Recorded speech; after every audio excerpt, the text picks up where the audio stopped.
Hey everyone, today we're going to talk about one of the options that you have for your Unit 6 studio project. It is Islamic calligraphy and Islamic tura. These were used as seals on official documents and sort of like official signatures for sultans and rulers. So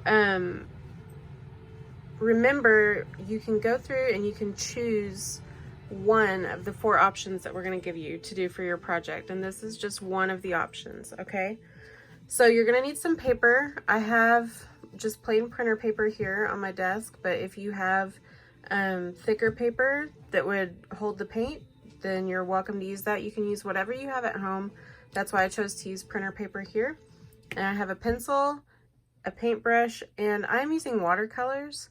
The school probably sent you acrylic, and that's totally fine. I'm just using watercolor because that's what I have here on my desk. So the first thing you're going to do is you're going to take your pencil and you're going to sketch out your design lightly. I have mine already sketched on here. I know that this is really light and you probably can't see it very well, but you're going to sketch your design as lightly as you can on the paper, okay? And then I put this other paper on here just because Islamic calligraphy is known for its really beautiful kind of sweeping strokes that end in a point, right? And so sometimes it's a good idea to take a spare sheet of paper and just practice making some brush strokes on the paper. I'm using this really kind of bright blue because the turas were done a lot of the time in black or blue ink, and I thought blue would be nice. So you can just take some time on a spare piece of paper and practice making brush strokes. To get these points, what you're going to do is you're going to slowly lift the end of your brush off of your paper, and that's going to give you a nice pointed mark. If you just sort of do a stroke and then lift it up, you'll get this kind of harder, like more blunt edge.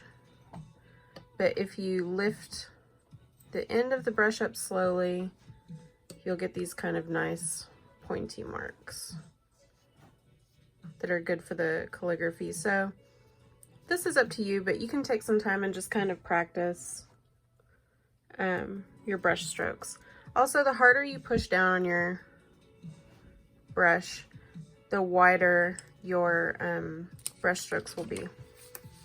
So that's why I have this extra paper here. And again, this is just computer paper. And because it's computer paper and it's not meant for taking wet paint, I have used some masking tape to tape down the edges of my paper so that it won't wrinkle up really bad. I've sketched my design. Now remember, this is a project about calligraphy, and these were used as signatures for Islamic rulers. And so I've sketched out my first name, and I am going to start the process of painting my name, my signature, my tura here. And like I said, whenever you get to the end of a brush stroke, if you just kind of slowly lift the brush up, you get this nice pointed end.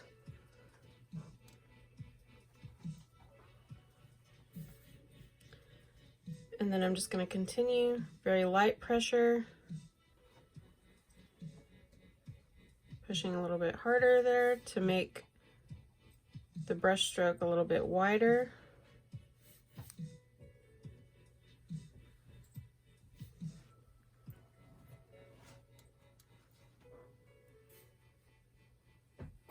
Again, varying the pressure on the brush, changing it up.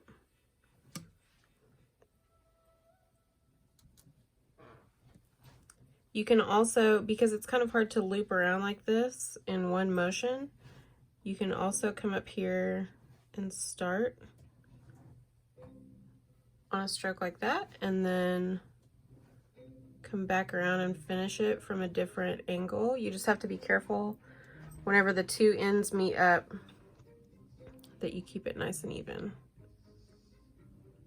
Okay.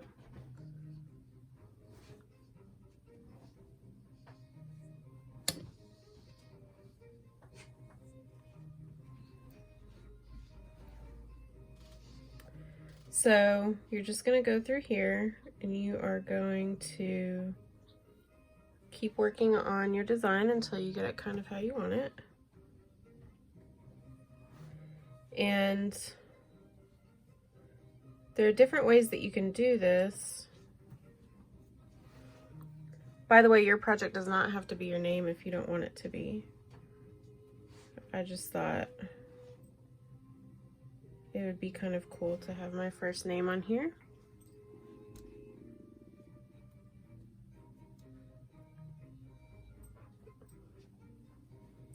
And then here I am going to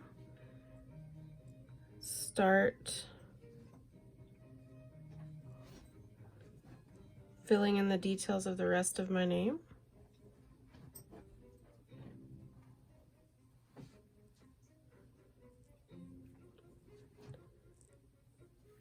And you can write this part kind of however you want.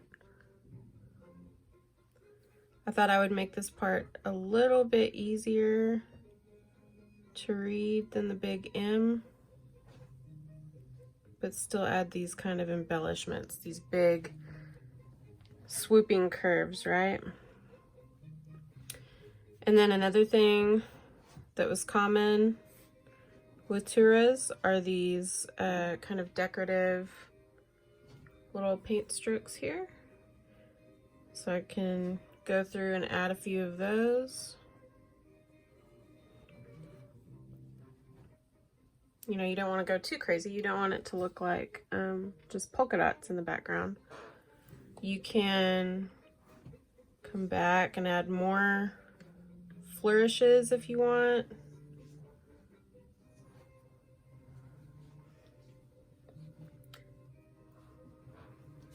And then whenever you get this thing finished up, it was pretty common for these designs to have little like natural elements, like little flowers, little natural designs. And so if you wanted, you could draw them in with a pencil first.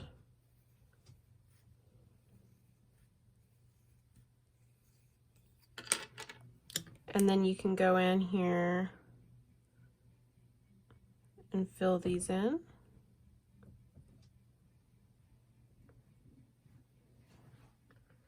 You can use different colors.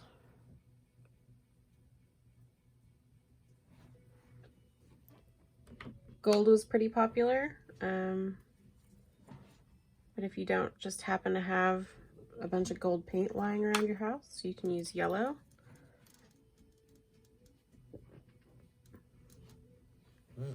I've got a little bit of blue on my brush whenever I picked up this yellow, so those of you who are good at your color theory are gonna know why it's got a little bit of a green cast to it here.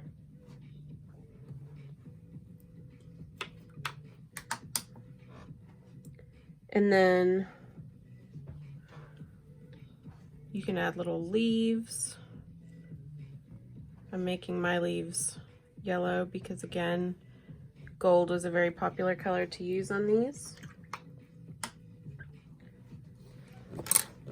You don't have to get crazy detailed. It's totally up to you how many you add and what level of detail you want to get. And then to finish it up, if you don't have a really tiny brush to do those little swirls, or if you want to be able to keep a bunch of detail, you can go back in with a colored pencil and kind of fill these in. You could even add detail to the leaves if you wanted.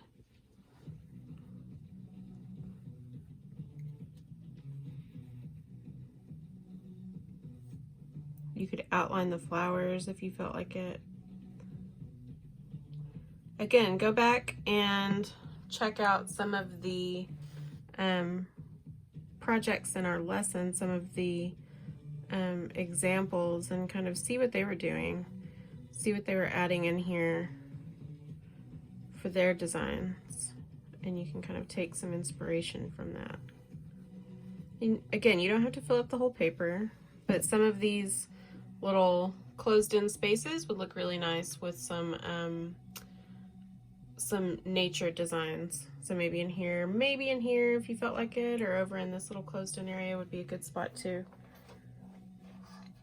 Just make it your own, and you can layer and overlap the letters as much as you want so that it's harder to read, or you can keep it like this where it's a little bit more legible. All of those design decisions are up to you. So just have fun with it. Make something that you are proud of. And then if you tape your paper down, whenever you take it off, try to pull it to the side like this. That will reduce the risk of you tearing your paper. So just tear your tape off very slowly at an angle like this. And that'll keep your paper from tearing too much. Just like that. Okay, I hope you enjoy this project.